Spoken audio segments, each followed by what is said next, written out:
subscribe and press the bell icon to never miss any update. मैले लिएका interview कारणले गर्दाखेरि चाहिँ यत्रो ठुलो चलायमान भयो हैन। हामीले चलचित्र उद्योगलाई यसरी चलायमान बनाउन खोजेको पक्कै होइन। तपाईँ आफैले संस्कार कति भुल्नुभयो पत्रकारिताको? तपाईले पनि त भुल्नुभयो होला नि त, तपाईँ पनि आधुनिक बन्नुभयो होला। म त जोगी मान्छे हेर्नुहोस् हैन। म आफैलाई भन्दाखेरि चाहिँ कहीँ कतै अब मान्छे हो, गल्ती त हुन्छ होला हैन, गल्ती भयो होला। मलाई गाली र तालीले केही फरक पर्दैन। अहिले आएर पूजाजीको कारणले गर्दाखेरि चाहिँ जुन प्रकारको भाइरल भयो र अहिले यसले अब पुस्ता परिवर्तन भयो नि त। शान्त भएर बोल्नुहुन्छ तपाईँ हैन। कार्यक्रमको शैली चाहिँ किन आक्रामक? त्यो भनेको चाहिँ जस्तालाई जस्तै डेराले, जसले जस्तो व्यवहार गर्छ त्यसलाई त्यस्तै व्यवहार गर्नु चाहिँ धर्म हो रे। एकदम यही कार्यक्रम मार्फत म क्षमा याचना माग्दछु। त्यो यात्राको क्रममा मैले भन्नुपर्दाखेरि त धेरै नै मैले यातनाहरू सहेको छु। चलचित्र क्षेत्रमा चाहिँ कोही कसैको स्थायी शत्रु पनि हुँदैन, मित्र पनि, कोही मित्र पनि हुँदैन। तँ पनि परिवार भएको मान्छे होस्, याद राख, तेरो पनि छोराछोरी छ, के हुन्छ याद राख। यसरी औँला ठडाएर पनि धम्की आयो। रेखाजी त एक्सन गर्ने मान्छे पनि होइन, अब छेउमा बस्यो भने त यसरी पनि दिन सक्नुहुन्छ भन्ने पनि लाग्यो मलाई। अनि म उता बस्छु होइन, आउनु यहाँसँगै बस्नु भनेर फेरि मैले अब मेरो अब खैर छैन त भन्ने लाग्यो मलाई। अब उठेर भाग्नुपर्छ कि लागिरहेको थियो। अनि त्यो मिटिङमा हामी चाहिँ बस्दाखेरि एकदम त्यहाँ आक्रामक शैलीमा प्रस्तुत भएर म माथि एकदम आक्रमण गरियो एक प्रकारले। तर मैले केही जुक्ति लगाएर म त्यहाँबाट भागेँ। भागेर गएर म लुकेँ त्यहाँ। त्यो बिचमा मलाई एउटा फोन आयो। फोनमा के भन्यो भने, दाइ तपाईँलाई चाहिँ कालो मोसो पहिला दल्ने, यहाँ ब्याट्रीको धुलो चाहिँ तयार पारिएको छ र तपाईँलाई चाहिँ कालो मोसो दिने योजना छ। हाम्रो विपक्षमा हामी निर्णय गऱ्यौँ र अबदेखि त्यो सो प्रजतपट तिमीले चलाउँदैनौ। प्रकाश सुवेदी दिनभरि तिनै मान्छेहरूसँग बसेर कफी खान्थ्यो, तिनकै तारिफ गर्थ्यो, बेलुका तिनकै कुरा काट्थ्यो कार्यक्रममा भन्ने आरोप छ। काट्ने हो, छोप्ने हो, ढाँट्ने हो, छल्ने हो भने किन पत्रकारिता गर्नु? अरू काम गरे हुँदैन? टेलिभिजन जसले करोडौँ रुपियाँ लगानी गरेर खोल्नु भएको छ, उहाँहरू त युट्युबको उहाँहरूको मोह छ भने अनि म त्यसबाट कसरी अछुतो हुन सक्छु? अन्तर्वार्ता दिने मान्छेले शैली परिवर्तन गर्नुभएको भए अहिलेका यत्रा विषयहरू विवाद हुने थिएनन्। त्यो विषय उठान अब अहिले मलाई जसरी आरोप लागिए तापनि त्यो उठान मबाट भएको होइन। त्यो मलाई जबरजस्ती तैँले भनेर चाहिँ भिडाउनु हुँदैन होइन। यतिखेर अब राजेश समाजलाई महानायक बनाउने काम चाहिँ दिपाजीले गर्नुभएको छ। जति नै तपाईँका पछिल्ला अन्तर्वार्ताहरू विवादमा आयो नि, त्यही कारण तपाईँले टेलिभिजन छोड्नुभयो भन्ने छ चर्चा।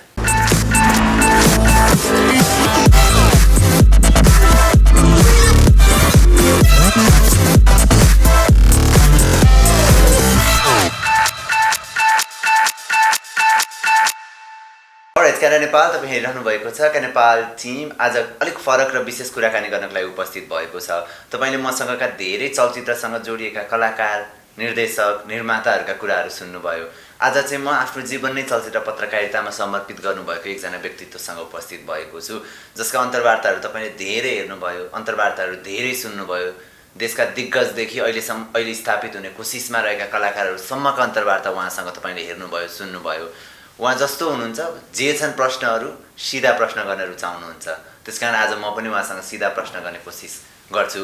चलचित्र पत्रकारिता विशेष गरी चाहिँ यो टेलिभिजनको लागि अथवा बोलेर पत्रकारिता गर्नेहरूको चाहिँ अभिभावक भन्न रुचाउँछु म। वरिष्ठ सञ्चारकर्मी प्रकाश सुवेदी हुनुहुन्छ आज कुराकानी गर्नको लागि। कहिलेकाहीँ विवादमा पनि पर्नुहुन्छ, तर विवादभन्दा बेसी चाहिँ नयाँ आउने पुस्ताहरूलाई ऊर्जा पनि दिनुहुन्छ उहाँले। आजको श्रृङ्खला उहाँलाई नै समर्पित गर्नेछु। कस्तो लाग्छ प्रतिक्रिया दिन नबिर्सिनुहोला। दाइ नमस्ते, स्वागत छ। धेरै धेरै धन्यवाद भाइ, एकदमै। र दर्शकहरूलाई पनि एकदमै न्यानो अभिवादन। के भइरहेछ अहिले? म एभ्री1मा छु, कार्यक्रमहरू गरिरहेको छु। अलिकति व्यस्तता बढेको छ। एकैचोटि 3वटा प्रोग्राम गर्ने दुस्साहस गरिरहेको छु। अब कति सफल हुन्छु कति असफल हुन्छु थाहा छैन। व्यस्तता चाहिँ अलिक बढेको छ। 32 वर्ष भयो नि लगभग यही क्षेत्रमा व्यस्तता बढाउनु भएको। मेरो सुरुकै प्रश्नलाई सायद यो प्रश्न अन्तिम बन्थ्यो होला, तर मैले सुरुमै गरेँ। 32 वर्षको पत्रकारिताले के दियो प्रकाश सुवेदीले? आज कर्ण नेपालले लगभग 1 हप्ता अगाडिदेखिको अथक प्रयासमा चाहिँ यहाँ मलाई जुन बोलाउनु भएको छ, जुन सम्मान दिनुभएको छ होइन, त्यो दियो नि। नभए त को हो नि प्रकाश सुवेदी होइन? आज तपाईँहरूले मलाई यत्रो खोजेर र म होइन, म अहिले बोल्दिनँ भन्दै पनि तपाईँहरूको सम्मानलाई मैले नाइ भन्न सकिनँ र तपाईँले यत्रो इज्जत दिएर यहाँ बोलाउनु भएको छ, यही दियो मलाई पत्रकारिता। म सुरुमै भन्छु तपाईँलाई, तपाईँका आएका अन्तर्वार्ताहरूको विवादलाई लिएर होइन मेरो यो आजको एपिसोड। प्रकाश सुवेदीको करियर र प्रकाश सुवेदीलाई नजिकबाट चिन्ने कोसिस हो मेरो आजको यो अन्तर्वार्ता। म त्यही भएरै म यहाँ आएको, किनभने मैले सुरुमै भनेको थिएँ कि अहिले यो बल्ल बल्ल सिलाउन लागेको छ होइन। अब मेरै सेटमा मेरै इन्टरभ्यूको कारणले गर्दाखेरि चाहिँ, मैले लिएका इन्टरभ्यू कारणले गर्दाखेरि चाहिँ यत्रो ठुलो चलायमान भयो होइन। हामीले चलचित्र उद्योगलाई यसरी चलायमान बनाउन खोजेको पक्कै होइन। हामी त एकदम समृद्ध चलचित्र उद्योग बनाउन हामी अग्रसर भएका मान्छेहरू हौँ र चलायमान हुनुपर्छ। तर जसरी छक्का पञ्जाले ऐतिहासिक कृतिमानीको व्यापार गर्यो त्यसरी चलायमान हुनुपर्छ। र अहिले जुन प्रकारको यो वाद विवाद होइन फलानु ढिकानु जुन आइरहेछ यसरी चाहिँ हामीले खोजेका थिएनौँ। तर अब यसलाई के भन्ने अब यो यसबाट चाहिँ म नो कमेन्ट भन्छु। अब प्रिन्ट मिडियाबाट करियर सुरु गर्नुभयो है? हजुर। अहिले टेलिभिजनको मैले कामनामा आदरणीय पुष्पलाल श्रेष्ठ, स्वर्गीय पुष्पलाल श्रेष्ठ हुनुहुन्थ्यो। एक किसिमले भन्दाखेरि त म उहाँलाई मेरो प्रिन्ट मिडियाको त गुरु नै भन्छु होइन। पछिल्लो चरण टेलिभिजनमा जाँदाखेरि चाहिँ हालाकि मलाई नेपाल टेलिभिजनमा अवसर दिनुहुने चाहिँ आदरणीय विश्वप्रकाश शर्मा हुनुहुन्थ्यो। उहाँ त्यतिखेर नेपाल टेलिभिजनको मार्केटिङ विभाग प्रमुख हुनुहुन्थ्यो। उहाँले अवसर जुराइदिनु भएको हो। तर यो यसरी गर है, यो हो तेरो तैँले चाहेको कुरा यो हो, यसरी जानुपर्छ भनेर मलाई सिकाउने चाहिँ मलाई डोराउने चाहिँ आदरणीय गुरु मेरो भूषण दाहाल हुनुहुन्छ।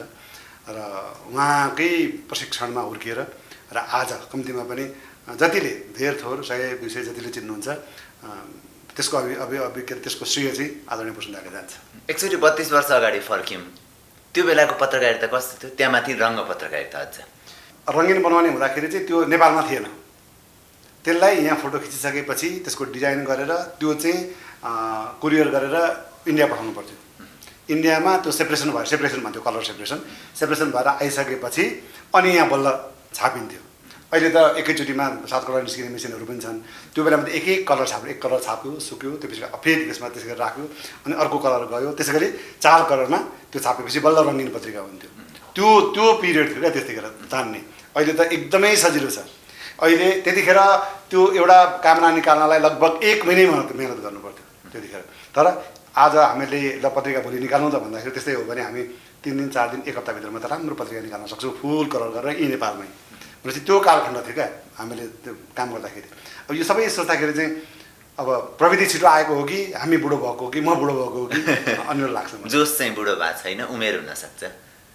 यस्तो छ अब जतिसुकै लुगाए पनि हुनु त हो नि होइन। यथार्थ जतिसुकै मेकअप गरेर पोतेर अनुहार एकदम टिभीमा उज्यालो जाजोले देखाए पनि त्यो घरमा गएर अनुहार पुछेर ऐना हेरेपछि त म को भने त त्यहाँ देखिन्छ नि होइन। त्यस कारणले गर्दाखेरि टेलिभिजन रङ्गीन दुनियाँ हो, फिल्म रङ्गीन दुनियाँ हो।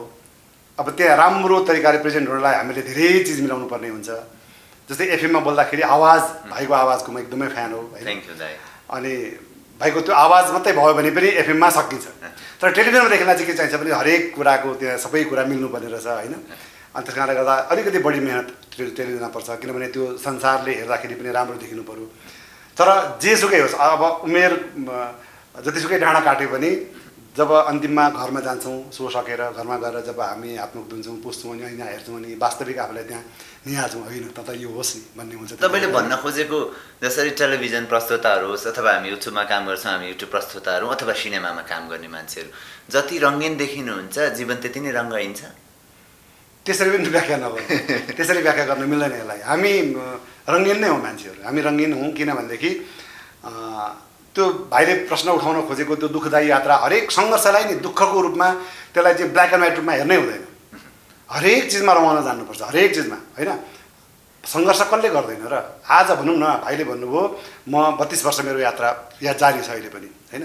भनेपछि आज पनि म सिकिरहेको छु, म प्रशिक्षणार्थी पत्रकारै हो म आजसम्म पनि। किनभने प्रत्येक दिन टेक्नोलोजी नयाँ आइरहेछ, त्योसँग भिज्नु पऱ्यो, त्योसँग सिक्नु पऱ्यो, नसिक्दा उपाय छैन।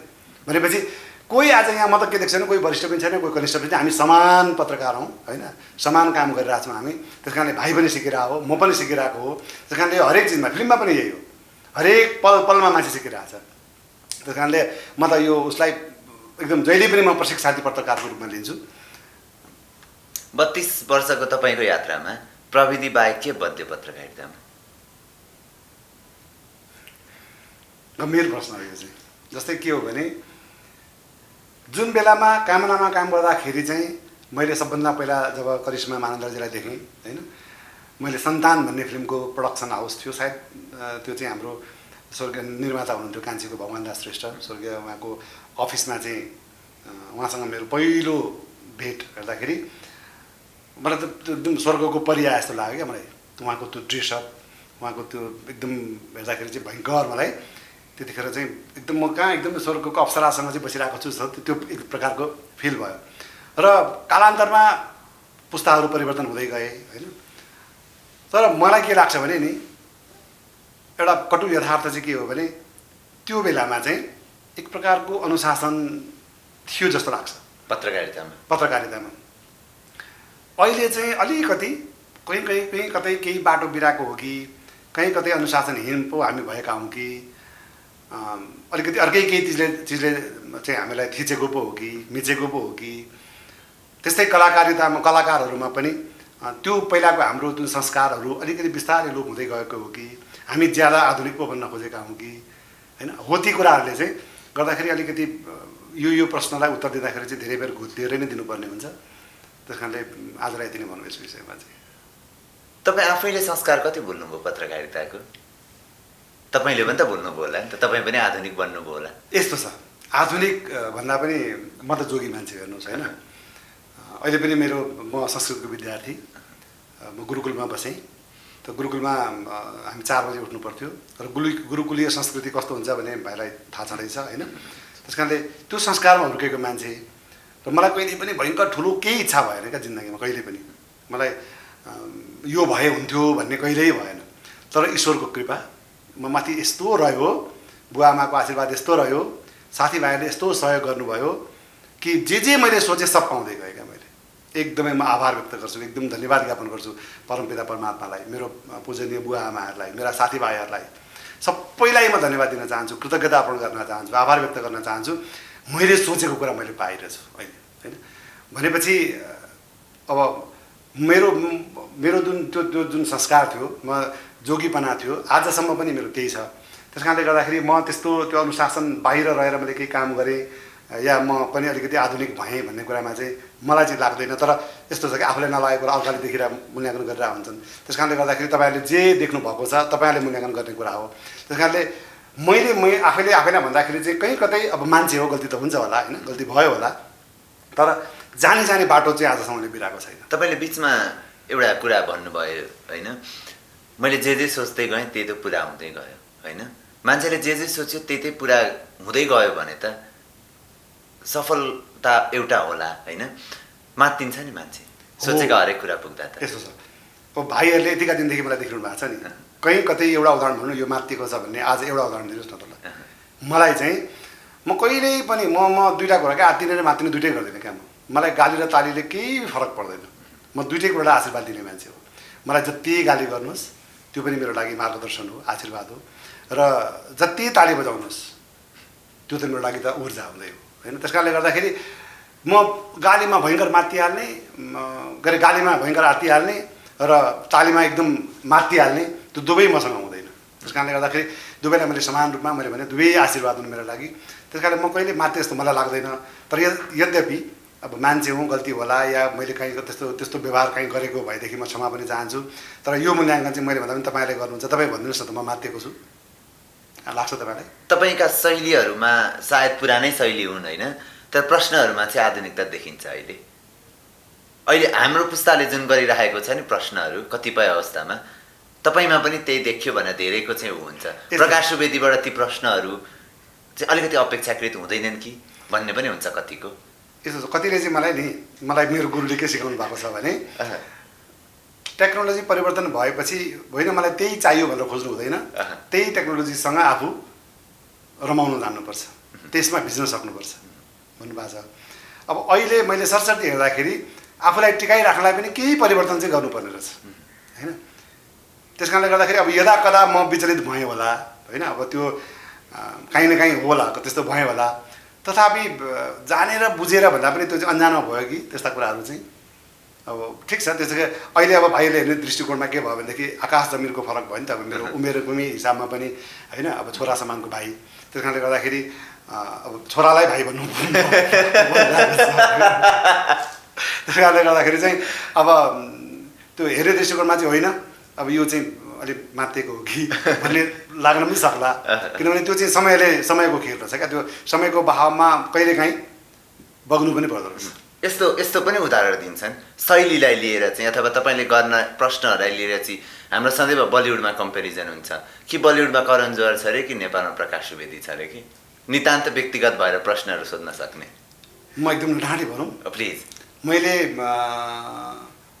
म हास्य टेली श्रृङ्खला निर्देशन पनि गर्छु होइन व्यङ्ग्य भनौँ अझ हास्य व्यङ्ग्य बढी त्यसमा पनि म पत्रकारिता गरिरहेको छु होइन तर मैले आजसम्म नेपालमा जस्तै बेरीबासेको परिकल्पनाकार मै हो जिरे खुर्सानी मा धेर थोर मेरो पनि योगदान रह्यो होइन टेलिभिजनमा ल्याउनको लागि त्यस कारणले म सुरुदेखि हास्य व्यङ्ग्य सिरियलमा आबद्ध चाहिँ भएँ तर जबदेखि मैले सिरियल बनाउन थालेँ तबदेखि म कोहीसँग प्रभावित भइनँ र कसैबाट म कसैको चिज आएर मलाई चोरीको आरोप लाग्छ कि भनेर मैले ती सिरियलहरू हेर्न बन्द गरेँ मैले सिरियलको अथवा होइन म भन्दैछु म जोड्दैछु प्रश्नका कार्यक्रमको म जोड्दैछु मैले भन्नुको मतलब त्यो म किन हेर्दिनँ भनेदेखि केही न केही प्रभाव पर्ला मसँग मैले फेरि आफ्नोपन दिन नसकौँला त्यस कारण म आफ्नै गर्छु होइन म आफ्नै गर्छु जस्तै क्लोज कम्पोजिट भन्ने एउटा फर्मेट छ नि होइन तर मैले चाहिँ होइन क्लोज कम्पोजिट होइन म चाहिँ बढी ओएसमा खेल्छु त्यस कारणले गर्दाखेरि केही भए पनि त्यहाँ हेर्दाखेरि होइन त्यो राम्रो चाहिँ त्यही गरौँ भन्ने राम्रो कुरा लिन पाइन्छ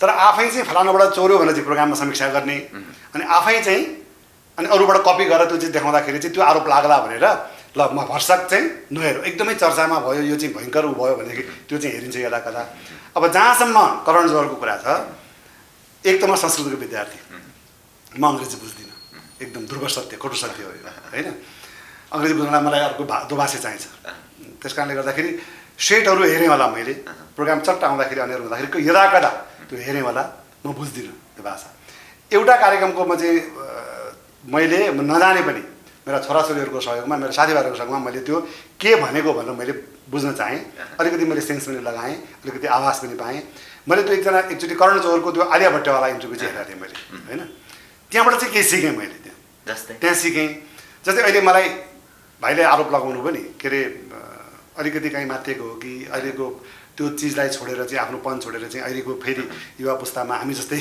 उसमा चाहिँ त्यस्तो रुन्ठ्याब्रो टाइपको केही गर्न खोजेको हो कि भन्ने आरोप नि तर मैले जस्तै आज प्रश्न उठिरहेको छ कि कलाकारहरूलाई बोलाएर चाहिँ बेइज्जत गर्छ होइन कलाकार एकछिनमा आउँछु म त्यो प्रसङ्ग ठिक छ मैले भन्नु खोजेको मेरो शैली आजको शैली होइन क्या त्यो शैली नेपाल टेलिभिजन हुँदाखेरि जे शैली थियो आज पर्यन्त पनि त्यही शैली छ मैले बुझे अनुसार त्यो रजत पटको लागि छ तपाईँले नयाँ सो ग्ल्यामर गफ पनि आजको होइन नि त होइन ठिक छ ग्ल्यामर गफ कान्तिपुरमा 26 भाग प्रसारण भइसकेपछि होइन त्यसमा भारतीय बलिउड अभिनेता एकदम चर्चामा रहेको बेला गोविन्दाको परिवारलाई ल्याएर इन्टरभ्यू लिएको कार्यक्रम हो त्यो पनि त्यसमा पनि प्रायः नेपालका सबै सेलिब्रिटीहरूको इन्टरभ्यू लिइसकेको छु त्यसमा मैले होइन त्यस कारण त्यो पनि पुरातन हो त्यो र त्यसमा पनि मैले कसैको कपी गरेर मैले त्यो गरेको छैन होइन र अहिले पनि मेरो त्यही शैलीलाई पछ्याएर मैले त्यतिखेर पनि धर्म सङ्कट भन्ने थियो त्यतिखेर पनि आउट अफ ट्र्याक भन्ने नै थियो म त्यसरी नै प्रश्न गरिरहन्थेँ अहिले आएर पूजाजीको कारणले गर्दाखेरि चाहिँ जुन प्रकारको भाइरल भयो र अहिले यसले अब पुस्ता परिवर्तन भयो नि त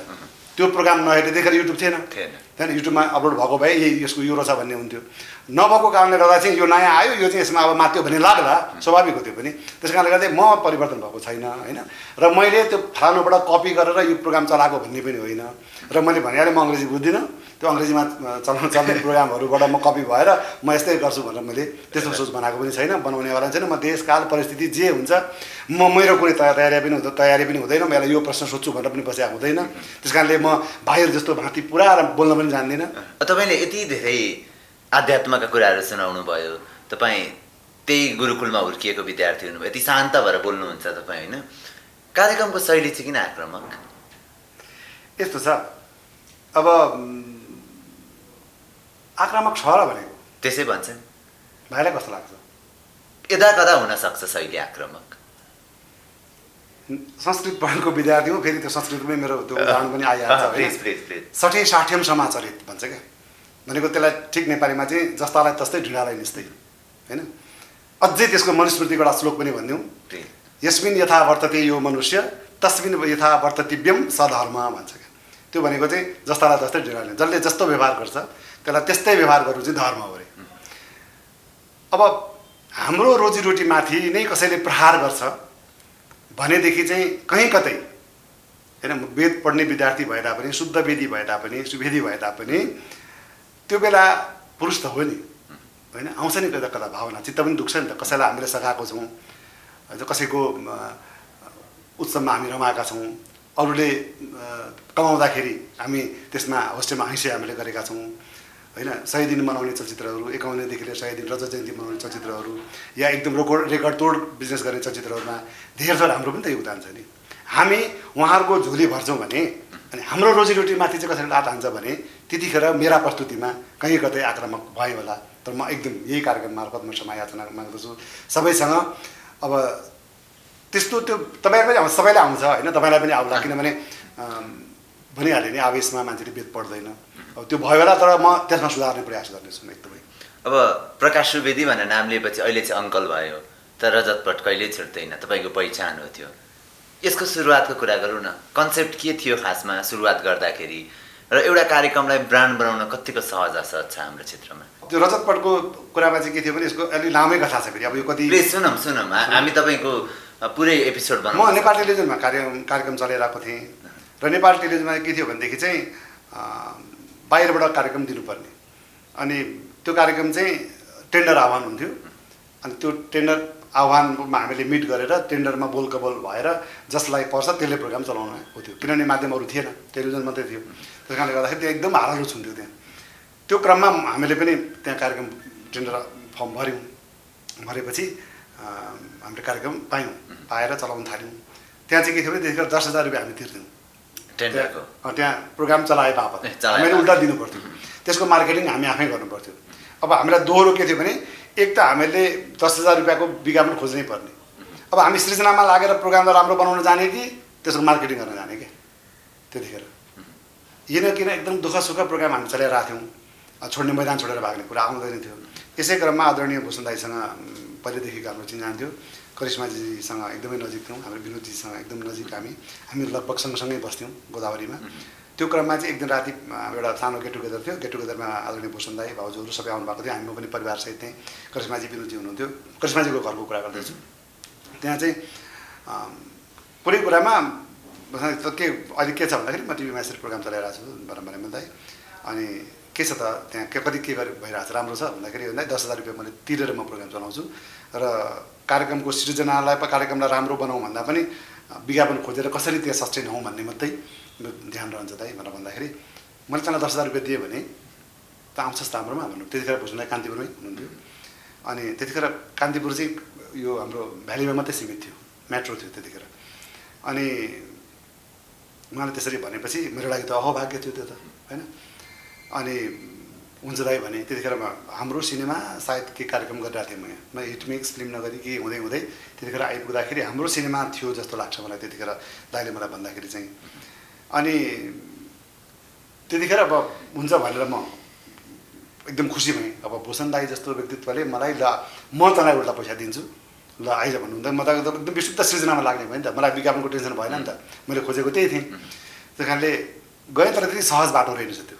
उहाँले त भनिदिनु भयो त्यहाँ होइन तर त्यहाँ पनि यति कम्पिटिसन रहेछ कि त्यो अब दाइलाई पनि अप्ठ्यारो होला फलानलाई किन दिस् भन्ने आरोप लाग्छ भनेर उहाँले त्यो चाहिँ सार्वजनिक आह्वान गर्नुभएछ ल कसले बनाउन सक्छ बनाऊ भनेर भन्नुभएको रहेछ रजतपटको कुरा गर्दैछु म अनि त्यसमा मैले नै सिकाएको एकजना मेरो विद्यार्थी मसँग मेरै प्रोग्राम होस्ट गर्ने होइन उहाँले चाहिँ पनि भन्नुभएको रहेछ के अरे उहाँ त्यो के अरे कम्पिटिसनमा डमी बनाएर दिनुभएको छ अनि अब गुरु चेलीको त्यहाँ चाहिँ टक्कर पर्ने भयो त्यहाँ अनि मैले सोचेँ होइन अब चेलीसँग पनि कहाँ प्रतिस्पर्धा गरेर चाहिँ हामी उ गर्ने अब उसकै होस् भन्ने पनि बेला एकदम भएँ अनि खै त दाइले नै भन्नु खै त तेरो आएन त भन्नु अन्त खै दाइ मैले त होस्ट नै पाइनँ अब मेरो होस्टले चाहिँ त्यहाँ दिइसक्नु भएको रहेछ त्यहाँ अब त्यतिखेर के चलन थियो भने प्रोग्राममा चाहिँ लेडिज पात्रले चलाउनुपर्छ भन्ने एक प्रकारको मान्यता ग्ल्यामर चाहिने अनि मैले त कोही पाइनँ त्यतिखेर नपाएपछि अब मैले जसलाई दक्ष बनाएँ उहाँ नै अब चाहिँ आफै प्रोग्राम दिँदै हुनुहुन्छ भने अब त्यो मेरो त कुनै बाटो थिएन अनि त्यस्तो धेरैले बनाउनु भएको रहेछ क्या 5-7वटा प्रोग्राम त्यहाँ चाहिँ कम्पिटिसनमा रहेछ अनि दाइले त्यत्रो आग्रह गर्नुभएको छ एउटा दिउँ न त अब होइन जे हुन्छ देखा जाएगा के त शिशुसँग हार्नु सकिन्छ नि अनि दिएँ अनि त्यो मैले बनाउँदाखेरि चाहिँ के लेखेँ भने म आफै बोलेँ क्या त्यो मैले पाइनँ कोही पनि नपाएपछि म आफै बोलेँ पहिलोपटक एकदम म बोलेँ म यदा कदा चाहिँ नेपाल टेलिभिजनमा चाहिँ आउट अफ ट्र्याक भन्ने सेगमेन्ट 5 मिनटको हुन्थ्यो त्यो चाहिँ म चलाउँथेँ त्यो चलाएको कारणले एक प्रकारको थियो नि त्यो एक प्रकारको मलाई अनुभव त थियो अनि म बोल्दा ठिकै बोलेको रहेछु मैले, तर मैले हेरेँ स्क्रिनमा, हेर्दाखेरि दुब्लो पातलो मान्छे त्यतिखेर होइन, ख्याउटे मान्छे, अब कहाँ त्यो एकदमै ग्ल्यामरस केटीहरूलाई चाहिँ प्रेजेन्ट गरिरहेको मान्छे कहाँ त्यो आफ्नो अनुहार देख्दा कहीँ त्यो फिट भएर जस्तो लाग्यो नभएपछि मैले के गरेँ भनेदेखि मैले त्यहाँ लेख्ने क्याप्सन त्यहाँ के लेखेँ भने यो जुन उद्घोषक बोलिरहेछ यो हुँदैन, यसको उसमा कोही सुन्दर युवतीले यो कार्यक्रम चलाउँछन् भनेर त्यहाँ मैले जब जहाँ मेरो त्यो लिङ्क आउँथ्यो त्यहाँ त्यो टेलअप मैले हालिदिएको थिएँ ताकि त्यो डमी हेर्दाखेरि चाहिँ भ्रम नपरोस् उहाँहरूलाई, होइन यहाँ त केटी आउँछ खालि यो यस्तो प्रकारको हुन्छ, टेक्स्ट चाहिँ यो हुन्छ भनेर मैले उहाँलाई बुझाउन खोजेको थिएँ। अन्तिममा गएर मलाई फोन आयो कान्तिपुरबाट, फोन आयो एचआरबाट, अनि उहाँले के भन्नुभयो भने तपाईँको प्रोग्राम सेलेक्ट भएको छ, तर कुन शर्तमा भएको छ भनेदेखि चाहिँ तपाईँले नै कार्यक्रम चलाउनुपर्छ। त्यो त म त खुसीमै रहेन मलाई त, अब मैले खोज्ने केटीहरू खोज्ने झन्झट पनि भएन मलाई, आफै मेरो लागि त ठुलो अवसर हो त्यो त मेरो लागि त, रातभरि मिलाएन मलाई त्यो दिन। एक त कहाँ पैसा तिरेर प्रोग्राम चलाइरहेको मान्छे, कहाँ उल्टा मैले पैसा पाउने, आफै चलाउन पाउने, टिभीमा अनुहार देखाउन पाउने, यो त मेरो गौरवको कुरा थियो। रातभरि मिल्न लागेन, अब पछि कसरी गर्ने के गर्ने भन्ने दिमागमा खालि त्यही आइरहेको, हिँड्दा पनि त्यही सोचिरहेको हुन्छु, बस्दा पनि त्यही सोचिरहेको हुन्छ, अनि कसरी चाहिँ चलाउने भनेर भयो। त्यस पछाडि पहिलो प्रोग्रामको रूपमा चाहिँ सुट गर्नलाई त्यहाँ गयो, कान्तिपुरमै सुट भएको थियो त्यो मेरो प्रोग्राम चाहिँ सुट भयो। अब हामी अब त्यतिखेर सानो क्यामेरा लिएर बाहिरबाट प्रोग्राम बनाएर हामी दिन्थ्यौँ, हामी एउटै क्यामेराले काम गर्दैनौँ, त्यो त धेरै ठुलो स्टुडियो होइन, त्यस्तोमा जाँदाखेरि एक प्रकारको हराएँ पनि म त्यहाँ त। अब कान्तिपुर जस्तो व्यावसायिक टेलिभिजन फेरि, अनि त्यहाँ गएर तर जब बोल्न थालेँ नि मलाई त यति ऊर्जा आएछ नि त्यहाँ पछाडि, ओहो अब चाहिँ यो सबै सहयोग मैले पाएँ भने त फाड्न सकिन्छ कि क्या जस्तो लाग्यो मलाई त्यतिखेर। अनि त्यसरी त्यहाँ मैले पहिलो प्रोग्राम त्यो एउटा एक प्रकारको के भन्छ प्रमोसनल प्रोग्राम थियो क्या, त्यो चाहिँ डमी होइन, पाइलट प्रोग्राम त हो तर प्रोमोको रूपमा मात्रै क्या, अलिकति गीत भन्ने, आफ्नो कुराहरू राख्ने, अलिकति त्यो चाहिँ अब चाहिँ अर्को हप्तादेखि प्रोग्राम आउँछ भन्ने जानकारीमूलक थियो त्यो चाहिँ। तर त्यसमा मेरो एउटा समीक्षा थियो क्या, त्यसमा के थियो भने एउटा त्यतिखेर गीत चाहिँ मलाई लाग्छ त्यो जेठो कान्छो हुनुपर्छ चलचित्र, मैले बिर्सेँ, हाम्रो विकास बोर्डको अध्यक्ष हुनुहुन्छ नि अहिले दयाराम दाहाल, उहाँले डाइरेक्सन गरेको चलचित्र हुनुपर्छ।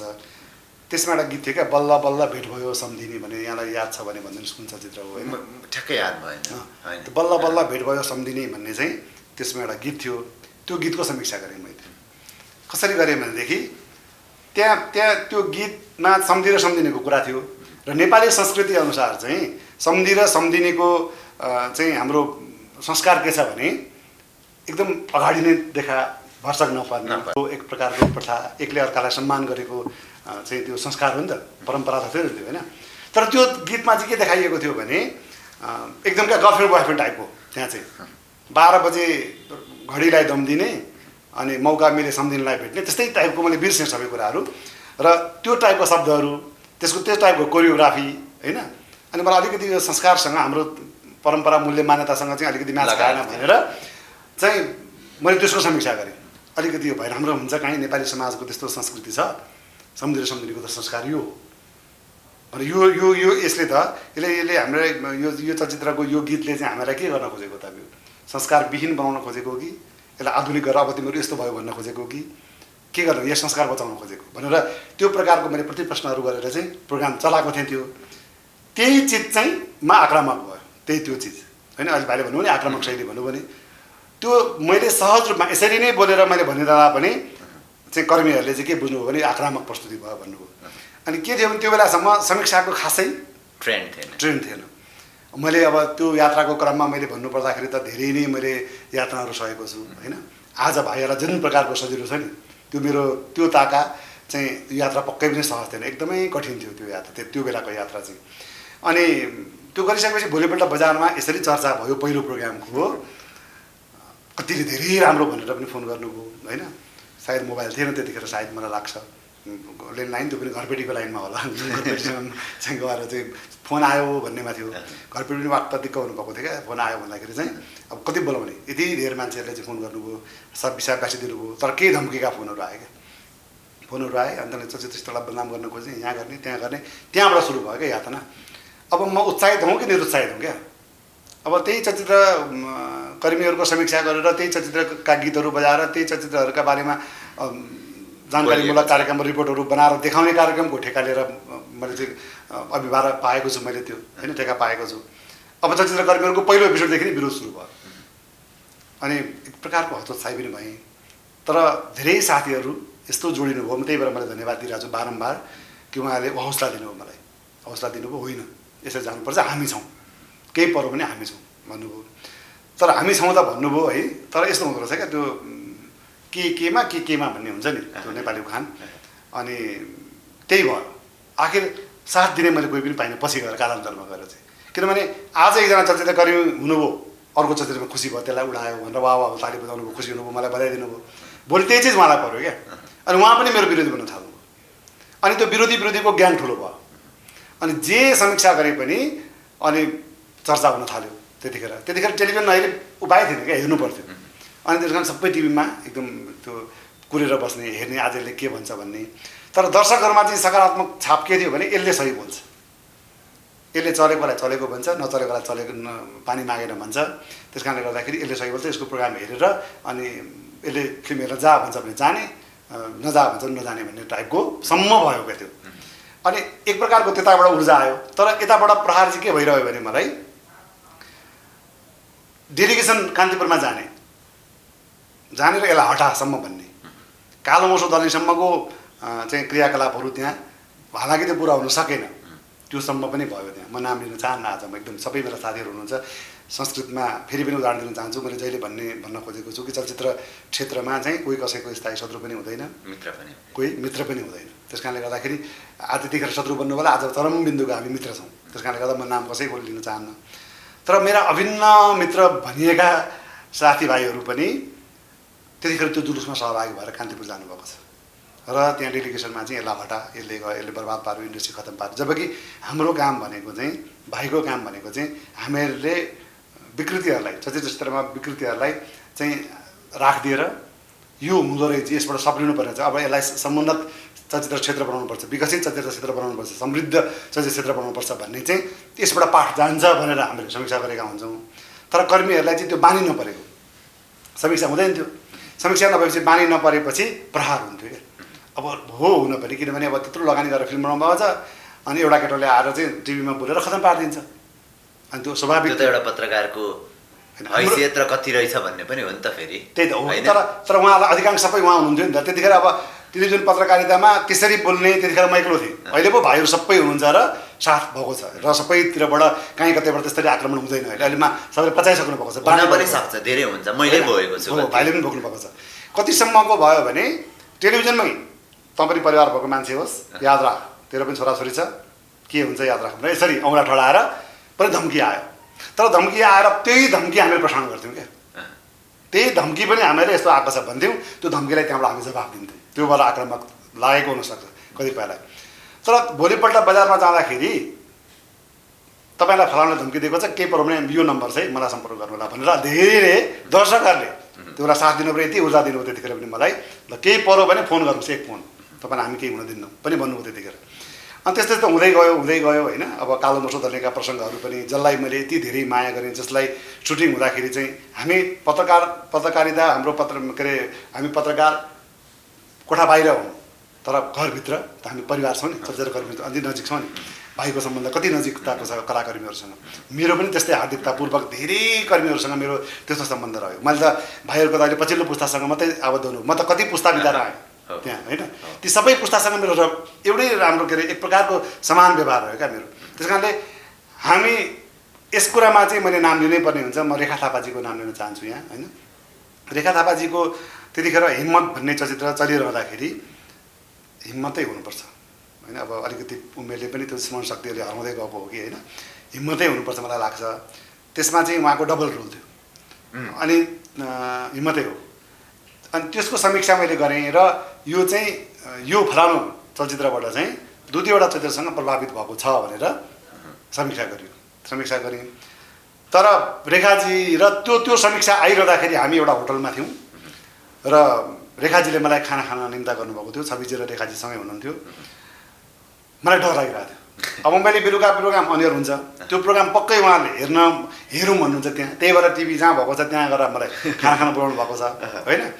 एक प्रकारको हामी पारिवारिक उसमै थियो किनभने रेखाजीको कुरा पनि के छ भने उहाँ जब मिस कोशीको लागि उहाँ प्रतिस्पर्धामा हुनुहुन्थ्यो त्यतिखेर म अगाडि थिएँ त्यतिखेर त्यसको कथा भन्यो भने फेरि अर्कैतिर मोडिन्छ त्यस कारणले त्यसको लागि अर्को श्रृङ्खलामा कुरा गरौँ न त्यस कारणले त्यो नजिकता थियो क्या हार्दिकता उहाँको त्यति नजिक थियो अब छविजीसँग त त्यो युगदेखि युगसम्मकै पालादेखि म जब चलचित्रमा उमेर भयो तबदेखि उहाँलाई म चिन्थेँ अनि त्यो टेलिभिजन भएकै ठाउँमा होटल चाहिँ उहाँ रोज्नु भएको थियो अनि हामी मलाई डर के लाग्यो भने अब कथन कदा चाहिँ त्यो हेर्दा हेर्दै उहाँ आक्रमक भएर आक्रमण गर्नुभयो भन्ने होइन अब रिस उठ्छ नि अनि एउटा बनाएको फिल्ममा चाहिँ फलानु तेरो फिल्म हिन्दीसँग मिल्यो अहिले चोरिस भनेर आरोप लगाइरहेको हुन्छ मैले त्यहाँ त्यो चाहिँ के थियो भने नचोरौँ हाम्रो मौलिकता प्रदर्शन गरौँ भन्ने हो नि त हाम्रो समीक्षा त त्यो डर लागिरहेको थियो अनि उहाँहरू चाहिँ भर्सक त्यो टाइमलाई चाहिँ गइहाले हुन्थ्यो भन्ने थियो नि तर उहाँको दिमागमा कहिले रजतपट आउँछ र हेर्ने भनेर किनभने फिल्म चलिरहेको थियो आज के भनेको छ भने सुन्ने सबैलाई उत्सुकता थियो विशेष गरी त उहाँकै फिल्म चलिरहेको थियो अनि हेर्नुसँगै बस्यौँ अनि अब रेखाजी त एक्सन गर्ने मान्छे पनि होइन अब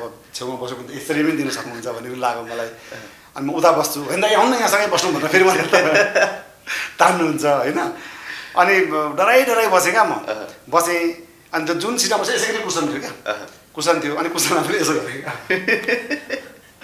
यसरी राखेर बसेँ कतै आएन यसमा लागोस् भनेर छेक्नलाई मैले यसरी राखेँ क्या त्यहाँ अनि उहाँ हेर्नुभयो होइन अनि म चाहिँ टिभी भन्दा पनि उहाँको रियाक्सनतिर छ होइन अनि ढ्याङ त्यो फिल्ममा रियाक्सन आउँछ नि म्युजिक साइड ढ्याङ गर्दाखेरि भएको देखेँ मैले अब मेरो अब खैर छैन त भन्ने लाग्यो मलाई अब उठेर भाग्नुपर्छ कि के लागिरहेको थियो तर उहाँले त्यो जब सो सिद्धियो नि उठेर क्लापिङ गर्नुभयो छविजीले पनि अनि दाइ एकदमै ल म गर्व गर्छु तपाईँलाई भनेर मलाई एकदम गला अवरोध हुन्छ त्यो मैले सम्झेँ भनेदेखि चाहिँ अँगालो गर्नु अनि त्यो छोड थियो त्यस कारणले म रेखाजीलाई एकदम त्यो कुरामा चाहिँ एकदमै म मान्छु कि त्यस्तो समीक्षा आउँदाखेरि पनि होइन उहाँले सहजै पचाउनु क्या त्यो कुरालाई त्यही भएर रेखा थापा हुनुहुन्छ पक्कै पनि त्यस कारणले गर्दाखेरि त्यो एक प्रकारको यस्तो उत्साह भइदियो नि त्यहाँदेखि त झन् मलाई जोस जाँगर पो लाग्यो क्या होइन भन्नुपर्छ हिम्मत गर्नुपर्छ भनेर त्यो स्टेप बाई स्टेप आयो हुँदाखेरि कतिपय त यस्तोसम्म घटना घट्यो काल्पनिक कथाहरू बनाएर काल्पनिक पात्रहरू खडा गरेर कि मलाई प्रकाश सुवेदीले यो गर्यो होइन प्रकाश सुवेदीले यस्तो भयो भनेर काल्पनिक कथाहरू जोडेर मान्छेहरू उभ्याएर पनि प्रेजेन्ट गरियो त्यहाँ अनि मैले भने ठिक छ अनि मैले भने ल ठिक छ त तपाईँ मेरै प्रोग्राममा इन्टरभ्यू दिनुहोस् ल कहाँ हो त्यो कहाँ के गतिविधि भएको त्यो सबै देखाउँ त्यहाँ गएर त्यहाँ भन्नुहोस् तपाईँहरू मै त्यहाँ अगाडि बसेको हुन्छु भनेपछि जो पात्रहरू मारिरहनु भएको थियो त्यो पात्रहरू डराउनु उहाँहरू सबैजना भनेपछि त्यस्तोसम्मको घटनाहरू पनि मलाई त्यहाँबाट निकाल्नलाई भयो एकचोटिको घटना के भयो भने कति लामो कार्यक्रममा भनौँ यसमा ठिक छ के भयो भने त्यो चलचित्रको कलाकारहरूको नाम लिन्न म होइन त्यो बारेमा मैले एउटा समीक्षा मैले के गरेर भने भनेदेखि जुन पात्र हुनुहुन्थ्यो उहाँलाई चाहिँ मैले एक प्रकारको उहाँको छवि थियो क्या एक प्रकारको त्यो शालीनता एक प्रकारकोमा जुन चलचित्रमा देखाइन्थ्यो नि मलाई पर्दामा दर्शकहरूले यति मन पराउनु भएको थियो र भन्ने चलचित्रमा चाहिँ उहाँको अलिकति पृथक कलाकारले गर्नुपर्छ तर त्यहाँ अब हाम्रो समीक्षाको पार्ट हो हामीले त गर्ने हामीले जे देख्छौँ त्यो भन्ने हो त्यो समीक्षा गर्ने क्रममा चाहिँ के भइदियो भने अनि हामीले सल्लाह दिउँ तपाईँको हामीले दर्शकहरूसँग किनभने हामी त प्रत्येक दिन दर्शकहरूसँग सँगै हुन्छौँ सिनेमा हलमा रिपोर्ट लिन जान्छौँ दर्शकहरूसँग प्रतिक्रिया लिएर आउँछौँ को कलाकार के कस्तो छ भने हामीले उहाँसँग सोधिरहेको हुन्छौँ महानायकको प्रसङ्ग आउने कुरा फेरि म अहिले फेरि पछि भनौँला यो कुरा त्यतिखेर जाँदाखेरि सबै दर्शकहरूको प्रतिक्रिया बुझेर मैले सल्लाह दिन्छु क्या त्यो दिएको हुन्छु त्यो सल्लाह उहाँलाई पचेन मैले भने तपाईँहरू जे त्यो गर्नुभएको त्यो जुन ट्रेन्ड थियो त्यसमै त्यो गर्नुभयो भने तपाईँको अझै यसमा धेरै लामो भविष्य छ होइन यो प्रकारको गर्न थाल्नु हो भनेदेखि चाहिँ भविष्य चाहिँ मैले अनुकूल देखेको छु यति मात्रै के भनेको थिएँ एकदमै त्यो निर्माताज्यू एकदमै आक्रामक हुनुभयो र फोन गर्नुभयो फोन गरेपछि हाम्रो श्रद्धेय अशोक शर्माजी अर्का श्रद्धेय हाम्रो केशव भट्टराईजी स्वर्गीय केशव भट्टराईजी उहाँ निर्माता सङ्घको अध्यक्ष केशवजीको पद चाहिँ मलाई थाहा भएन अशोक शर्मा दाई चाहिँ उहाँ चाहिँ अध्यक्ष हुनुहुन्थ्यो र उहाँको सहकार्यमा चाहिँ यो केही मेलमिलाप गर्ने भन्ने कुराहरू आयो मलाई बोलाउनु भयो मलाई थाहा छ त्यो अन्नपूर्ण होटलमा हाम्रो मिटिङ भएको थियो अनि त्यो मिटिङमा हामी चाहिँ बस्दाखेरि एकदम त्यहाँ आक्रामक शैलीमा प्रस्तुत भएर म माथि एकदम आक्रमण गरियो एक प्रकारले अनि मैले के देखेँ भने म एक्लो छु त्यहाँ त उहाँहरू त सबै त्यो उहाँहरू किनकि त्यो उहाँ चलचित्र निर्माणको निर्माताको कुरा आउँदाखेरि कोही पनि चलचित्रकर्मी हाम्रा हुँदा रहेनछन् जतिसुकै हामी नजिक हौँ तर त्यो बेलामा उहाँहरूको साथ उहाँलाई नै हुन्छ अनि जब त्यो आक्रामक भएर अब म एकदम माथि साङ्गीतिक आक्रमणै हुन्छ र म त्यो झेल्न सक्दिनँ, त्यो बेला धनलुरे मान्छे होइन, र मैले यहाँबाट केही गरी उम्किनुपर्छ भन्ने लाग्यो मलाई। अनि लागिसकेपछि चाहिँ मैले त्यहाँ के भने भने यो कार्यक्रम मेरो होइन, यो कान्तिपुर टेलिभिजनको कार्यक्रम हो, म त्यसको प्रस्तुता हो। अब यसको सम्पूर्ण जिम्मेवारी भनेको चाहिँ कान्तिपुरमा निहित छ। त्यस कारणले गर्दाखेरि यो विषयमा थप केही कुरा छ भने आउनुहोस् कान्तिपुरमा कुरा गरौँ, होइन भने भूषण दाईलाई बोलाउँ, कहीँ बसेर कुरा गरौँ यसमा। र अहिले म यो बारेमा यहाँ कुरा गर्न असमर्थ छु, म लिएर आउँछु उहाँहरूलाई भनेर केही गरी बहाना बनाएर त्यहाँबाट मैले भाग्नु बाहेक विकल्प थिएन। र बल्ल तल्ल त्यहाँबाट उहाँहरू मानिरहनु भएको थिएन, उहाँहरू मलाई समातेर राख्ने पक्षमा हुनुहुन्थ्यो। तर मैले केही जुक्ति लगाएर म त्यहाँबाट भागेर गएर म लुकेँ त्यहाँ होइन। निर्मातासँग बस्ने कुराहरू भयो, म उहाँलाई निर्मातासँगै लिएर आउँछु भनेर भनेर म भागेर कान्तिपुर गएपछि दाइ यस्तो घटना घट्यो भनेर दाइलाई भन्दाखेरि हामी किन जाने, उहाँहरू आउनुहोस् न त यहाँ हामी कुरा गर्छौँ, ठिक छ त नडरा भन्नु दाइले। अलिकति उत्साह थपिए पनि मलाई एक प्रकारको आक्रमण भइसकेको थियो, त्यस कारणले गर्दाखेरि म हतोत्साहित त थिएँ नै होइन। तर दाइको त्यो कुराले अलिकति उत्साह चाहिँ थपिएको थियो। अन्त चाहिँ म सामान्य पर्ने स्थितिमा चाहिँ थिइनँ क्या त्यो। अनि अलिक कुराहरू भयो, फोनमा कुराहरू किन नआएको भन्ने एउटा फोन जान्थ्यो, त्यहाँदेखि यस्तो भयो भने अन्तिममा आउनुपर्ने कुराहरू आयो।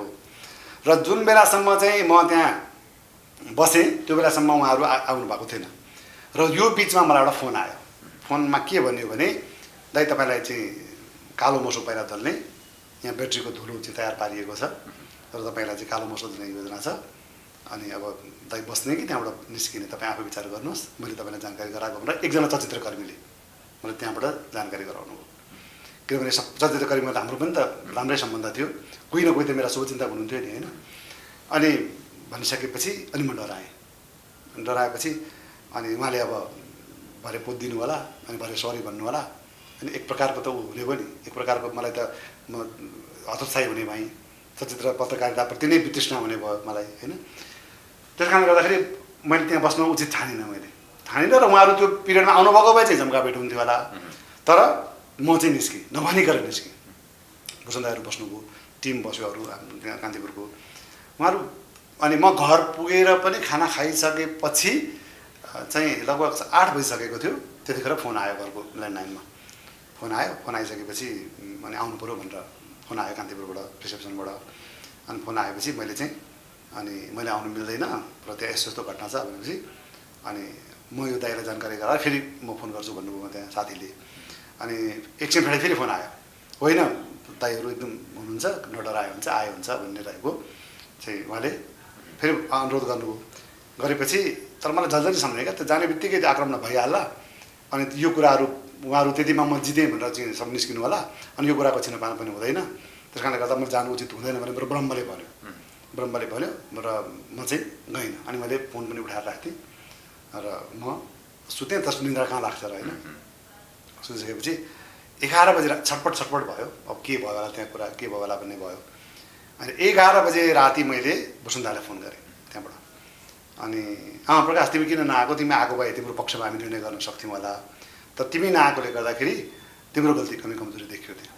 त्यस कारणले गर्दाखेरि तिम्रो विपक्षमा हामी निर्णय गऱ्यौँ र अबदेखि त्यो सो रजतपट तिमीले चलाउँदैनौ, सो तिम्रो हुन्छ, तिमी त्यसको प्रड्युसर हौ, तर तिम्रो स्क्रिनमा जुन देखिन्थ्यो त्यसको ठहर तिमीले अब अरू कोही मान्छेलाई राख्नुपर्ने हुन्छ दाइले भन्नुभयो। अनि मलाई के भन्नु, ठिकै छ स्क्रिनमा देखिन नपाइने भयो, ठिक छ, तर सो त मेरो हो नि, प्रड्युस त म गर्छु नि भनेर एक प्रकारको दुःख पनि लाग्यो, एक प्रकारको खुसी पनि भएँ।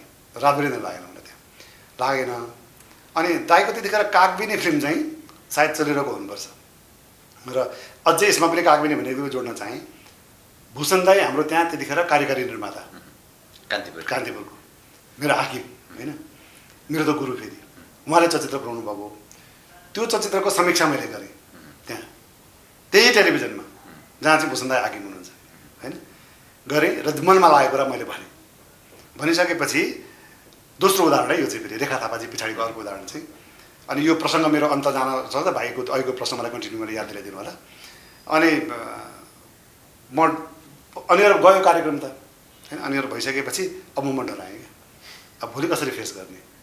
अब भोलि त मलाई के जे पनि भन्नु सक्दिनँ। दाइको पहिलो फिल्म थियो त्यो पनि कागबिनी। एक त त्यो फेरि यस्तो चलचित्र थियो कि कहाँ त्यो उसबाट सेलुलाइट हाम्रो प्रविधिबाट चाहिँ एकैचोटि डिजिटलमा हामी चाहिँ गएको पहिलोचोटि थियो अनि त्यो समीक्षा भयो एक प्रकारको त्यो जस्तो सुकै फिल्म भए तापनि त्यो प्रविधिलाई अब हामीले अँगाल्नुपर्छ भन्ने पनि मेसेज दिएको थियौँ नि हामीले त्यो सकारात्मक कुरा पनि गरेका थियौँ त्यहाँ हामीले अनि तर त्यसका केही गल्तीका पाटाहरू हामीले केलाएका थियौँ हामीले त्यहाँ तर भोलिपल्ट डराइ अफिस गएपछि अनि दाइको सामुन्नेमा पर्न सकिनँ अनि म बारदलीतिर उता गएर उभिएँ कस्तो संयोग मिल्यो भनेदेखि दाइ पनि बारदलीमा आउनुभयो स्टुडियो जाने बाटो त्यही थियो ढक्क आउनुभयो एक त भुसुन दाइको व्यक्तित्व देख्थ्यो अहिले पनि डर लाग्छ मलाई जसलाई पनि लाग्छ होइन डर लाग्छ अनि ढक्क आएर चाहिँ तत्तर कामेँ क्या त्यतिखेर एकदमै मलाई कस्तो कस्तो भयो अनि उहाँले के छ प्रकाश आइज भन्नुभयो गर्नुभयो त्यो दाइले पनि यस्तो खुसी भएँ त्यो दिन मैले मलाई त्यही टेलिभिजनमा म हाकिम हुनुहुन्छ उहाँकै कार्यक्रमबारे मैले समीक्षा गरेको छु उहाँकै चलचित्रबारे सिनेमाको बारेमा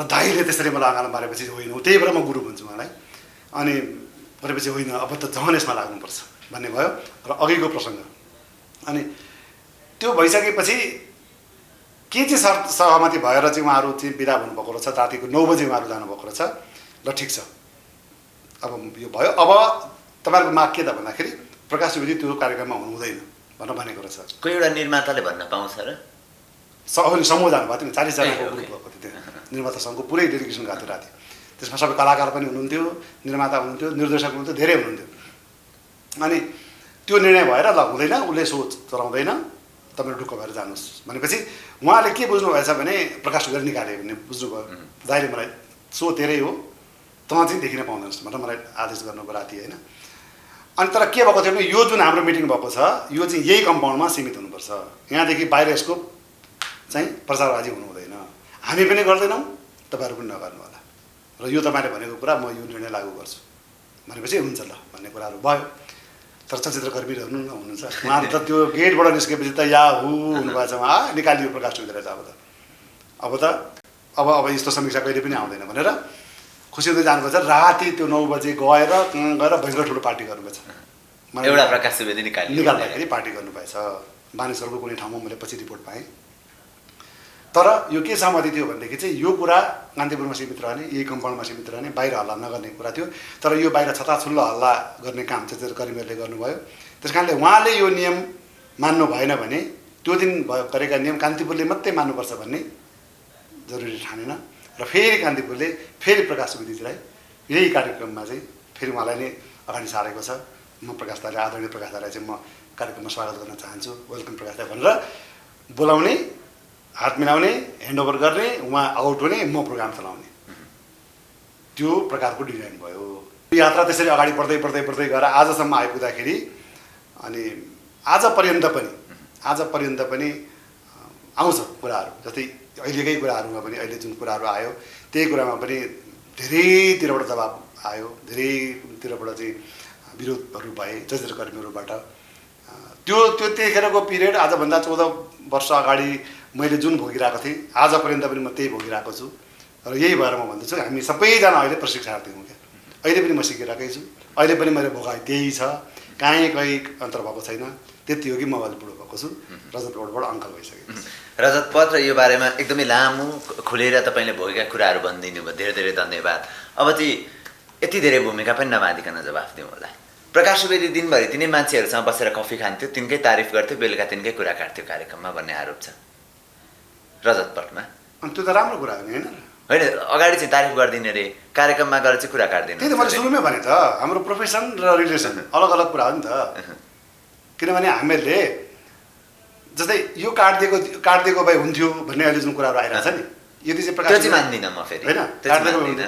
अब काट्ने हो छोप्ने हो ढाँट्ने हो छल्ने हो भने किन पत्रकारिता गर्नु अरू काम गरे हुँदैन ठिक छ यति सठिक जवाफमै हामी चित्त बुझाउँ अर्को चाहिँ प्रकाश सुवेदी आजकल अलिक बढी युट्युब मोहब्बत छ अरे हो अब टेलिभिजन नै युट्युबमा छ त के गर्ने त अब अहिले एउटा कटु यथार्थ यहाँलाई म सेयर गर्छु जस्तै 2-3वटा टेलिभिजनले मलाई चाहिँ जब कान्तिपुर छोडिसकेपछि कुराहरू भयो बोलाउनु भयो कुराहरू गरे तर उहाँको मूल्याङ्कन चाहिँ कहाँबाट हुन्छ भने नि रेटिङ चाहिँ केले तयार गर्छ भने युट्युबले गर्छ क्या निर्धारण चाहिँ मेरो भविष्य के छ भने युट्युब छ क्या युट्युबमा कतिको भ्युवर्स छन् होइन टेलिभिजनका के भने टेलिभिजनका प्रोपराइटरहरूले चाहिँ युट्युबलाई मापदण्ड बनाउने क्या होइन कतिको लोकप्रिय छ भने किन टेलिभिजन चलाउने त त्यही त त्यत्रो लगानी किन गर्ने त युट्युबमा 1 करोडमा लगानी गरेर युट्युब खोलौँ न भयो त्यो त हामी अहिले सिधैमा युट्युब खोलिरहेको छौँ होइन अनि यत्रो लगानी यत्रो सेटेलाइट यत्रो गरेर चाहिँ आफूमा दम हुनु पऱ्यो नि टेलिभिजनलाई बनाएको कार्यक्रम टेलिभिजनमा दर्शकले हेर्नु पऱ्यो त्यो वातावरण टेलिभिजनका चाहिँ के भन्छ के अरे अनरहरूले चाहिँ त्यो दम हुनु पऱ्यो नि उहाँहरूमा होइन उहाँहरूले चाहिँ युट्युबलाई माध्यम बनाउनुहुन्छ क्या अनि ल त्यो त्यहाँ आउँछ युट्युबमा चाहिँ यसरी भन्नुहुन्छ क्या उहाँ अब अहिले मैले भने नि देश काल परिस्थिति देशै काले छ पात्रै छ भन्छ संस्कृतमा पनि होइन त्यही कारण देश काल परिस्थिति अनुसार हामी पनि बग्नुपर्छ क्या अब टेलिभिजनमा हेर्ने अहिलेमा यति व्यस्त जिन्दगी भयो होइन अब पहिला एउटा टेलिभिजनमा केन्द्रित भएर हामी बस्थ्यौँ कति सिरियलहरू लोकप्रिय थिए हामी पर्खेर बस्थ्यौँ रजतपटकै कुरामा पनि कतिपय दर्शकहरूले पर्खेर हेर्नुहुन्थ्यो होइन त्यो एक जमाना थियो आज यति छरपष्ट मिडियाहरू चाहिँ यत्तिका धेरै हामी कहाँदेखि कहाँ संसारमा त हामीले बाजी मारेका छौँ नि अब त्यो बेलामा हाम्रो अब यतिखेर पनि टेलिभिजनमा कतिखेर आउँछ भनेर पर्खिनेको ठाउँ त्यति बेला आफूलाई काममा लगाएर जुन बेला आफ्नो अनुकूल हुन्छ त्यो बेला हेर्नलाई माध्यम भनेको युट्युब हो नि त्यस कारणले गर्दाखेरि अब टेलिभिजन जसले करोडौँ रुपियाँ लगानी गरेर खोल्नु भएको छ उहाँहरू त युट्युबको उहाँहरूको मोह छ भने अनि म त्यसबाट कसरी अछुत हुन सक्छु प्रकाश सुवेदीको यस्तो दिन पनि आएको थियो प्रकाश सुवेदीले भाइरल अगरी बाबा होस् अथवा यस कुमारसँग लगेर मुकुन्दलाई भिडाउन आवश्यक थियो तपाईँको करियरको लागि सायद म तपाईँलाई जति सम्मान गर्छु ती 2वटा अन्तर्वार्ताले सकिनँ ती 2वटा अन्तर्वार्तालाई लिएर चाहिँ यस्तो छ तर भाइले अघि भनेको युट्युब मोह भन्ने कुरामा यो जोड्न खोजेको हो भने चाहिँ त्यो गलत हो किनभने त्यो प्रोग्राम टेलिभिजनका लागि तयार पारेको प्रोग्राम हो होइन त्यो छुट्टै पाटो भयो तपाईँले जेको लागि सामग्री तयार पार्नुहोस् तर प्रकाश सुवेदीको लागि जो भाइरल अगरी बाबा जो न कुनै कला न कुनै प्रतिभा बोलेकै भरमा यत्तिकै मान्छेहरूले उहाँको बोलेको 2-4वटा कम्फुले भाइरल बनाइदिनु भयो युट्युबमा प्रकाश सुवेदीको स्ट्यान्डर्डको लागि आवश्यक थियो त्यो अन्तर्वार्ता यस्तो थियो कार्यक्रमलाई नि चलचित्रको कार्यक्रमलाई चाहिँ ज्ञानगुणका कुरा भन्दा पनि नि रमाइलोको रूपमा हेर्नुपर्छ रमाइलोको लागि पनि आवश्यक थियो म भन्छु हामी ग्ल्यामर फिल्डमा छौँ र हामी चलचित्रको कार्यक्रमलाई विश्वको परिभाषामा हेर्ने हो भने इन्टरटेनमेन्टमा गरिन्छ होइन र इन्टरटेनमेन्ट नै हो त्यो र त्यसमा हामीले जे जति कुराहरू गरेका हुन्छौँ रमाइलोको लागि गरेका हुन्छौँ होइन शैली फरक हुनसक्छ अन्तर्वार्ता लिने मान्छेको शैली एउटै भए पनि अन्तर्वार्ता दिने मान्छेले शैली परिवर्तन गर्नुभएको भए अहिलेका यत्रा विषयहरू विवाद हुने थिएनन् होला है त्यस कारणले गर्दा रमाइलोको रूपमा कहिले को पाहुना बोलाउँदाखेरि आखिर के भयो त उहाँहरू पनि जनता हो नि उहाँहरू पनि देशको नागरिक हो नि बोल्ने अधिकार छैन तपाईँले त्यो अन्तर्वार्तामा लेखेको टाइटल याद छ कि छैन छ भने स्मरण गराइदिउँ यस्तो छ त्यो टाइटल लेख्ने काम मेरो होइन पहिलो कुरा टेलिभिजनमा अन्तर्वार्ता दिइसकेपछि चाहिँ यतिखेर चाहिँ म लेख्छु 1 महिना भयो 1 महिना यता मैले चलाएको थियो होइन यतिखेर चाहिँ मेरो आफ्नो युट्युब च्यानल भएकोले गर्दाखेरि चाहिँ यतिखेर म आफै लेख्छु अहिले पनि तपाईँको त्यतिखेर चाहिँ टेलिभिजनमा जे थियो त्यही नै शैलीको टाइटल छ युट्युबरलाई गाली गर्दै आयो अगरी बाबा भन्दै होला होइन त्यो त्यतिखेर युट्युबमा हाल्ने काम मेरो होइन त्यो टेलिभिजनको हो टेलिभिजनले के हेडिङ हाल्यो त्योसँग मेरो सरकार रहेन टेलिभिजनमा के गयो त्यो मेरो सरकारको विषय भयो त्यो त्यस कारणले गर्दाखेरि त्यो बेलाको आरोप अहिले आएर मलाई लगाउनु मिल्दैन होइन अब जहाँसम्म यो उसको छ नि हेडिङहरूको जस्तै हेडिङ चाहिँ के छ भने पत्रिकाहरूले पनि मान्छेलाई त्यो व्यावसायिक पत्रकारितामा एउटा त्यो पनि पर्छ कि जस्तो लाग्छ क्या मलाई हेडिङ आकर्षक भयो भने बल्ल भित्र मान्छेले पढ्छन् होइन त्यहाँ अनि अब हेडिङ नै त्यो चाहिँ अब ठुलो एउटा दुर्घटना भएको छ होइन त्यो दुर्घटना भएको चिजलाई समाचार बनेको छ अनि अब त्यहाँ तपाईँले हेडिङ त्यो समाचार यदि तपाईँले पाठकहरूसम्म पुर्याउने र पढ्ने लाग्नुहुन्छ भनेदेखि त्यो त्यसमा अलिक आक्रामक हेडिङ नै राख्नुपर्छ क्या मान्छेले त्यो अध्ययन पढुन् भनेर त्यसमा अब भएको दुर्घटना छ त्यहाँ तपाईँले सामान्य रूपमा त्यसलाई उ गरिदिएर चाहिँ त्यो भनिदिनु हो भने त्यो त्यति राम्रो उपयुक्त हुँदैन त्यस कारणले गर्दाखेरि अहिले हेडिङ आकर्षक बनाउने चलन नै छ अहिले होइन म पनि चुकेको होला म चुकिनँ भन्दिनँ तर त्यो बेलाको अगुरे बाबाको कुरा गर्नुभएको चाहिँ त्यो हेडिङ मैले राखेको होइन होइन त्यतिखेर अब युट्युबका भाइहरू म एक त भन्नुहुन्छ भने मलाई राम्रोसँग फेसबुक त चलाउन आउँदैन होइन मैले भने न म संस्कृत विद्यार्थी हो त्यो सबै उसमा आउँछ अनि कसरी चलाउनु मैले त्यो चिज ठिक छ त्यस कारणले मलाई त्यो आरोप त्यति अहिले उचित नहोला कि त्यसलाई अर्को चाहिँ जातीयताको विषयमा अन्तर्वार्ता थियो यस कुमारजी र मुकुन्द आवश्यक थियो यस्तो थियो म आफै जातीयताको विरोधी मान्छे होइन म संस्कृतको विद्यार्थी संस्कृत पढेको मान्छे र मान्छेले के भन्छ भने अब कर्मकाण्ड गर्ने ब्राह्मणहरू चाहिँ जातपातमा बढी विश्वास गर्छन् र एकदम छोएको पानी चल्दैन हाबीजाबी त कुरा हुन्छ। तर मैले पढेको संस्कृत, मैले पढेको वेद, मैले पढेको मनुस्मृति कहीँ पनि जातपात भन्ने शब्द छैन। जन्मना जायते शूद्र संस्कारादि ज्योति, जो पनि जन्मिँदाखेरि शूद्र भएर जन्मिन्छ, तर त्यो जसो कर्म गर्छ, कर्मणादि जो उच्यते क्या, कर्मको आधारमा उसको श्रेणी हो। जस्तै तपाईँ कहीँ पनि गएर के अरे अफिसमा तल्लो तहमा रिसेप्सनिस्टमा जागिर खानुभयो भने तपाईँको कार्यदक्षता हेर्दै हेर्दै पदोन्नति हुँदै जान्छ नि, त्यो प्रमोसन हुँदै जान्छ नि। त्यसै गरी हो यो पनि, तपाईँको कामले देखाउने हो क्या त्यहाँ। त्यस कारणले गर्दाखेरि मैले त्यो शिक्षा पढेको छु। यो शिक्षा भयो, तर म आउँदैछु, म सठिकमै आउँदैछु, सठिकै जवाब चाहन्छु। म त्यो प्रतिवाद गर्न सक्छु क्या। तर जुन व्यक्तिलाई मैले उहाँलाई बोलाएको छु, यश कुमारजीलाई, उहाँको त पक्षको मान्छे भयो नि त। मैले अघि पनि यहाँ भनिनँ, मैले बिर्सेँ, मैले अरू ठाउँमा पनि आज अन्तर्वार्ता दिएकोले गर्दा यो सबै मिक्स भइरहेछ होइन। पत्रकार भनेको र कलाकार भनेको चाहिँ नङ्ग्रा मासु भन्नुहुन्छ नि सबैजना होइन, तर म नङ्ग्रा मासु मान्दिनँ आफूलाई। म पक्ष र विपक्ष मान्छु क्या। कलाकारहरू कलाकर्मीहरू पक्ष हुनुहुन्छ, हामी विपक्ष हौँ। हामीले कमी कमजोरी औलाउने नै हो, हामीले समीक्षा गर्ने नै हो। त्यस कारणले गर्दाखेरि अब यसजीको जुन अवधारणा हो त्यही मेरो अवधारणा हो। जातपात हुँदैन भन्ने मान्यता राख्ने मान्छे मैले पढेकै विद्या त्यही हो होइन। दुईजनाको कुरा त के भयो त, केही भएन नि त। त्यहाँ दोस्रो पक्ष आएर त्यहाँ सठिक मूल्याङ्कन गरेर त्यो हो भने हामी दुईजना मिलेर खण्डन गर्छौँ र त्यो शिक्षामा जान्छ, हामी सम्झाउन सक्छौँ। खण्डन पनि खासै भएन क्या त्यो अन्तर्वार्ता। त्यही त, हामीले सम्झाउन सकेन, हाम्रो कमजोरी हो होइन। अब यसजीले त्यहाँ कति सम्झाउने प्रयास गर्नुभयो, मैले कति गरेँ, तर एउटा मान्छेलाई हामी परिवर्तन गर्न सकिरहेको छैनौँ। एकजना मान्छेलाई कसरी राष्ट्र बदल्ने हामीले हो, यो एउटा शिक्षा हो क्या यसको। त्यस कारणले गर्दाखेरि यो चिज खोजेको थिएँ मैले। एकजना मान्छेलाई हामीले त्यहाँ कन्भिन्स गरेको भए धेरै मान्छेहरू त्यो कार्यक्रम हेरेर कन्भिन्स हुनुहुन्थ्यो। समाजले अलिक स्ट्यान्डर्ड ठानेको मान्छे पनि त अतिथि हुन सक्नुहुन्थ्यो होला नि त।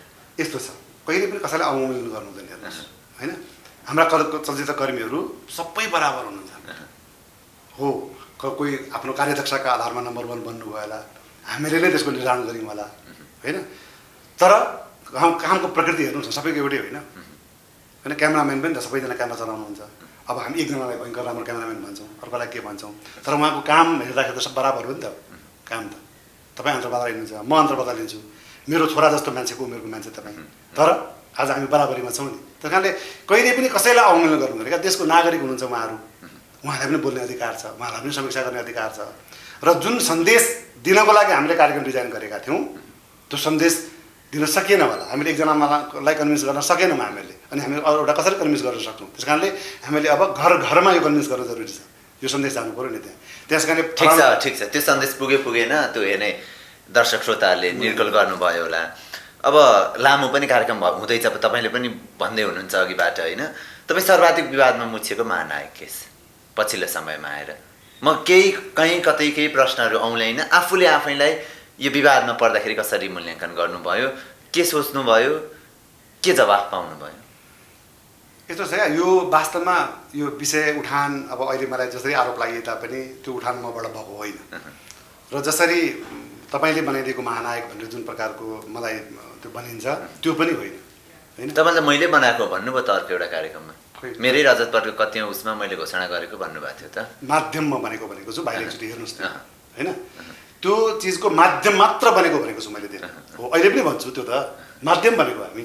मैले अघि पनि यहाँलाई भने नि, हामी त प्रत्येक दिन प्रत्येक जनतासँग मतलब चलचित्र हेर्ने दर्शकहरूसँग भिजेको हुन्छौँ नि हामी त। हलमा यहाँ देख्नु भएको छ नि मैले रिपोर्टिङ गरेको पनि होइन, यहाँहरू जानुहुन्छ। त्यस कारणले गर्दाखेरि हामीले त 1 वर्षको अन्तरालमा हामीले त्यो दर्शकहरूसँग प्रतिक्रिया लिएको छौँ। त्यो पनि काठमाडौँको मात्रै होइन, पूर्व मेचीदेखि पश्चिम महाकालीसम्म हामीले लिएको छौँ हामी त्यहाँ लिएर चाहिँ। अब कान्तिपुरको यो काठमाडौँमा बस्छ यसले गफ लाग्यो भन्नु होला, हाम्रो त कान्तिपुरको रिपोर्टर त देशभरि छन् नि त होइन। कतिवटा रिपोर्ट हाम्रो भ्याली संवाददाताले पठाउनु, के अरे जिल्ला संवाददाताले पठाउनुहुन्छ। त्यस कारणले उहाँलाई म यो सोध्नुहोस् भनेर भन्छु, ती सबै रिपोर्टको हामीले अध्ययन गऱ्यौँ 1 वर्षसम्म। 1 वर्षसम्म अध्ययन गर्दाखेरि चाहिँ त्यो बेलामा सबैको एकमुख स्वरले के आयो भनेदेखि चाहिँ धेरै हुनुहुन्थ्यो कलाकारहरू, अझै पनि सम्मानित नामहरू अझै पनि छन्। तर कहीँ कतै मूल्याङ्कनको क्रममा चाहिँ फेरि त्यो बेलामा पनि एक्लो मैले दिएको होइन नि त, त्यो बाकाइदा त्यो कान्तिपुर टेलिभिजनको कार्यक्रम दिएको हो नि त, रजत पटले दिएको हो। त्यो रजत पट भन्ने बित्तिकै त कान्तिपुर त्यसमा गाँसिन्छ त्यसमा। त्यस कारणले फलानु होइन, म माध्यम त्यो दिनको प्रोग्रामको माध्यम भनिदिएको म होइन। त्यस कारणले त्यो मलाई जबरजस्ती तैँले भनेर चाहिँ भिडाउनु हुँदैन होइन। र भनिहालेँ दर्शकहरूको सर्वेक्षणको आधारमा त्यो चाहिँ हामीले गरेर त्यो घोषणा हामीले गरेका हौँ। त्यो बेलामा अहिले वीरसिंह होला 14 वर्ष अगाडिको कुरामा मैले, तर मैले 10वटा विभिन्न बुँदाहरू मैले त्यहाँ क्राइटेरिया यो कारणले गर्दाखेरि चाहिँ उहाँलाई महानायक भनिएको हो भनेर त्यतिखेर भनिएको छ। र यतिखेर जसले विरोध गर्दै हुनुहुन्छ नि त्यतिखेर उहाँ चम्की ताली बजाइरहनु भएको थियो त्यही प्रोग्राममा। अब यदि कान्तिपुरसँग फुटेज छ भने त्यो मागेर ल्याएर हेरे पनि हुन्छ होइन। त्यहाँ त्यो मसँग त छैन त्यसको अब एउटा कम्प्युटर थियो, त्यो कम्प्युटर बिग्रियो होला होइन, त्यो हार्ड डिस्क उड्यो होला, यतिका दिन पछाडि त हुँदैन पनि। अब हामीसँग त्यत्रो हार्ड डिस्क एकदम किनेर सङ्कलन गरेर राखिराख्ने हामीसँग त्यो आर्काइभ पनि हामीसँग छैन। त्यस कारणले गर्दा होला पक्कै पनि कान्तिपुरमा त्यत्रो कार्यक्रम होला। त्यतिखेर जसले अहिले विरोध गर्दै हुनुहुन्छ नि सीमित चलचित्रकर्मीहरू हुनुहुन्छ, उहाँहरू त्यही चिजलाई त्यतिखेर चाहिँ चम्की ताली बजेको हामीले इन्सर्ट काटेका थियौँ। त्यतिखेर हामीले त्यतिखेर सम्मान दिँदै गरेको आदरणीय हरिवंश आचार्य आदरणीय मदन कृष्ण दाईको हातबाट चाहिँ त्यो सम्मान अर्पण गरेको थियौँ महानायक राय समाजजीलाई त्यतिखेर। भनेपछि हामीले त्यो दृश्य बरु कम देखायौँ होला अर्पण गर्दै गरेको, तर हामीले सबै चलचित्रकर्मीहरूको उपस्थिति थियो त्यहाँ, हामीले बढी त्यो दृश्य देखायौँ। कसले ताली बजाइरहेको छ, कसले सम्बोधन गरेको छैन, कसले गरेको छ, त्यो पनि हाम्रो लागि आधार हुन्थ्यो नि त नि। अनि विरोध गरेको छैन के हुनसक्छ मलाई सम्झाउने तरिकाहरू, त्यो कारणले पनि हामीले बढी इन्सर्ट चाहिँ पब्लिकको खिचेको थियो, चलचित्रकर्मीहरूको खिचेको थियो हामीले। अनि मैले हेरेको थिएँ त्यतिखेर पनि एकदम चम्की ताली बजाउनेहरू अहिले किन विरोध गर्दै हुनुहुन्छ मलाई थाहा छैन होइन। त्यस कारणले गर्दाखेरि त्यो फलानाले तैँले दिएको हो र कस्तो लाग्छ भन्ने त होइन, हामीले त्यतिखेर सबै सर्वेक्षणको आधारमा दिएको हो, गर्व लाग्छ। 14 वर्ष अगाडि दिएको कुरामा यतिखेर लाल मोहर लागेको छ र त्यतिखेर रजत पटले दिएको भए तापनि, त्यतिखेर चलचित्र प्राविधिक सङ्घले दिएको भए तापनि आज आएर मेरो प्यारी बहिनी दिपाश्री निरौलाले त्यो कुरा अब चाहिँ म गर्वका साथ के भन्न सक्छु भने यतिखेर अब राय समाजलाई महानायक बनाउने काम चाहिँ दिपाजीले गर्नुभएको छ। दिपाजीले त्यो कुरामा मोहर लगाइदिनु भयो। मोहर लाउनु भएको छ भने उहाँ विरुद्ध नै किन यति धेरै?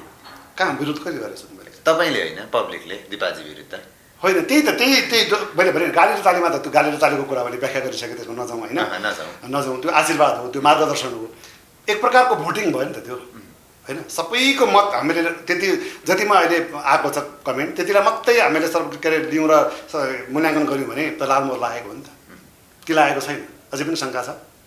त्यो म दर्शकको हातमा छोड्छु यस्ता कुराहरू होइन, किनभने म कोही एउटा व्यक्ति होइन कसैलाई कुनै पदावधि दिनको लागि र सायदै त्यो हैसियत बनेको पनि छैन। तपाईँ आज यहाँ किन हुनुहुन्छ भने तपाईँ मेरो भाइ, मेरो छोरा होइन, मदन भाइ भनेर होइन नि त, तपाईँ त कानाडा नेपालको प्रतिनिधि पात्र हुनुहुन्छ यहाँ। त्यस कारणले संस्था बोल्छ क्या यो। तपाईँले आज हरेक बोलेका चिज चाहिँ त्यो कानाडा नेपालको आधिकारिक धारणा हो। तपाईँले सोधेका चाहिँ हरेक प्रश्नहरू कानाडा नेपालको आधिकारिक प्रश्नहरू हुन्। त्यस कारणले गर्दाखेरि मेरो धारणा होइन, त्यो कानाडा नेपालको धारणा हो। त्यस कारणले गर्दाखेरि म के भन्छु भने आज तपाईँले जसरी मूल्याङ्कन गर्नुभएको छ समष्टिमा हेर्नुभएको छ नि, सञ्चार माध्यममा हुनुहुन्छ, हामीभन्दा बढी तपाईँ सामूहिक सञ्जालमा रमाउनुहुन्छ, त्यस कारण तपाईँलाई बढी थाहा हुन्छ, मलाई त थाहा हुँदैन। तर मैले जानकारी पाएको अनुसार चाहिँ जति पनि समीक्षाहरू आयो, जति पनि कमेन्टहरू आयो, गाली हो ताली हो जेसुकै होस् होइन, तर एक प्रकारको लाल मोहर चाहिँ लागेको मैले पाएको छु। अन्तिम प्रश्नलाई अनि बिदा हुँ। यी यस्तै जति नै तपाईँका पछिल्ला अन्तर्वार्ताहरू विवादमा आयो नि, त्यही कारण तपाईँले टेलिभिजन छोड्नुभयो भन्ने छ चर्चा। म प्राइम टेलिभिजन जब मैले जुन दिन म त्यहाँ गएँ पहिलो दिन पारा टेकेँ, मलाई आदरणीय हाम्रो ऋषि धमलाजी अध्यक्ष हुनुहुन्छ हाम्रो प्राइम टाइम्स टेलिभिजनको, उहाँले मलाई कार्यकक्षमा राखेर के भन्नुभयो भने उहाँ कुर्सीमा हुनुहुन्थ्यो, उठेर आएर मेरो छेउमा बसेर अँगालो मारेर प्लिज मलाई सघाइदिनुहोस् भन्नुभयो उहाँले मलाई। तँ यहाँ आएर जागिर खा, म तँलाई तलब दिन्छु, ल कागज गरौँ सम्झौता गरौँ, केही भन्नुभएको छैन। आजसम्म मसँग त्यो कागज छैन केही पनि, मलाई सघाइदिनुहोस्, तपाईँ मेरो पुरानो साथी भन्नुभयो। अनि त्यसरी भन्नुहुन्छ, म कामको खोजीमा भएको मान्छे, काहीँ बोल्न बोलिरहेको मान्छे बोल्न नपाउँदा पीडा हुन्छ नि होइन। काम गरिरहेको अभिनेता अभिनेत्रीहरूलाई पीडा त्यो थाहा छ क्या, उहाँहरू एक महिना घर बस्नु होइन, त्यो थाहा हुन्छ नि। त्यसै गरी मलाई पनि थियो, बोल्ने मान्छे बोल्न पाइरहेको छैन, बोल्ने ठाउँ दिन्छु भन्ने हुन्छ। सघाउनु त मेरो के भयो, सघाइदिएको मैले त्यतिखेर उहाँलाई। सघाउने भनेको मैले केही यति पैसा उति पैसा यति वर्ष उति वर्ष केही पनि थिएन, त्यो उहाँले भन्नुभयो, सघाएँ। र यो बिचमा अर्को टेलिभिजनबाट अफर आयो, त्यसमा राम्रो देखेँ मैले। यहाँ अब किनभने रोजीरोटीको पनि कुरा छ, पालिनु पनि पर्छ, यतिका दिन भइसक्यो, यतिका उमेर गइसक्यो, अझै पनि हामी सङ्घर्षमा छौँ। अब चाहिँ स्थायित्व हुन्छ कि अब चाहिँ म स्टेबल भएर बस्न सक्छु कि काठमाडौँमा भन्ने लागेर त्यतापट्टिको उसले चाहिँ बढी आकर्षित गर्यो होला र म गएँ होला, त्यो पनि सहमतिको आधारमा। अहिले पनि मेरो प्रत्येक दिन बिहान र बेलुका हाम्रो चेयरम्यान प्राइम टाइम्स टेलिभिजनको चेयरम्यान ऋषिराम राईसँग मेरो बिहान पनि उहाँले फोन गर्नुहुन्छ, बेलुका पनि फोन गर्नुहुन्छ। उहाँले कथम कदाचित बिर्सनु भने म फोन गर्छु। त्यहाँ जिएम हुनुहुन्छ वैकुण्ठ ढुङ्गानाजी, उहाँसँग मेरो प्रत्येक दिन कुरा हुन्छ। साथीभाइहरू छन् टन्नै, अझै पनि म यहाँ फ्री हुन साथ म त्यहीँ गएर चिया खान्छु अहिले पनि त्यही क्यान्टिनमा। अस्तिको दिन म शनिबारको दिन त्यहाँ गएर खाना खाएँ मैले क्यान्टिनमा बसेर। म मिस गरिरहेको हुन्छु त्यहाँ त्यो चिजलाई।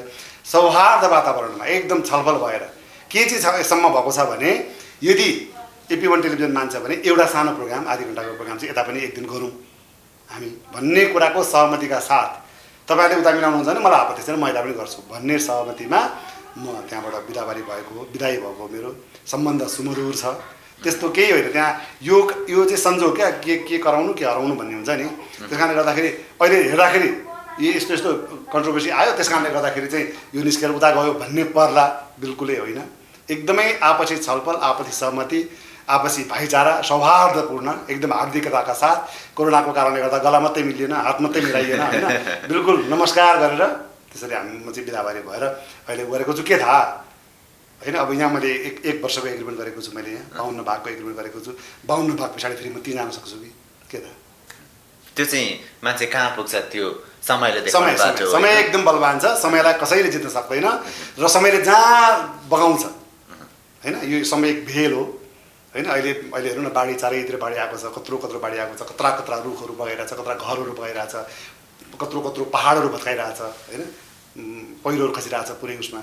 अनि बगाउँछ नि त्यो हो, यही रहेछ क्या समय। कहिले कहाँ पुर्याउने, यही उसमा म पनि बगिरहेको छु। विश्वास गरेर आइदिनु भयो, धेरै धेरै धन्यवाद दाइ। अन्त्यमा केही भन्न मन छ? यति सम्मान गरेर यहाँ बोलाइदिनु भयो होइन।